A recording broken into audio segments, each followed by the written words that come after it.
Kyle about what we wanted to talk about today in the meeting, and we're trying to figure out something that was specific to what anybody is going to be going through right now and how it can be impactful on their business right now.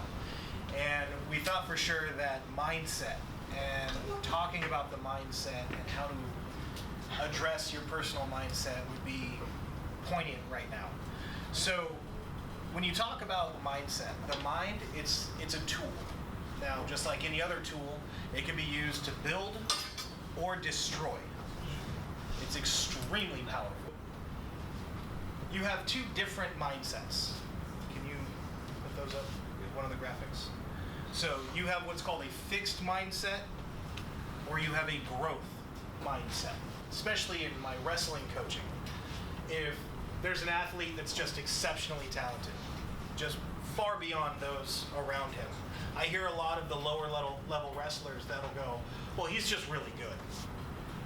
Oh, he's probably been doing this way longer than anybody else. Or, oh, he's so much taller, so he's got a distinct advantage. That's a fixed mindset because it's out of your control. Oh, I can't ever do that because of. So that also bleeds into that effort being fruitless. If they're just that much better, oh, Steve's closed 30 transactions this year. Like, I can't do that. I mean, he's been doing this so much longer than me. He's Canadian. I can't. Hey. So, believes failures define who they are. They try to hide their flaws. They avoid challenges. Ignoring feedback. That's a huge one. Views feedback as personal criticism.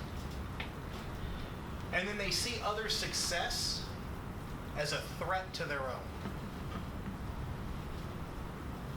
So I saw a quote once where it was like, pay attention to when you succeed. The people that aren't clapping, you need to cut out of your life.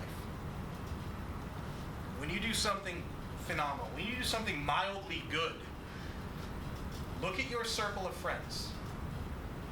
If they're not patting you on the back, if they're not cheering you on, get rid of them. More than likely that person has a fixed mindset and they're going to be trying to hold you back so that they can then succeed. Now, the characteristics of a growth mindset. So they believe intelligence and talents can be developed. They believe effort is the path to mastery. What was it that they said at Summit about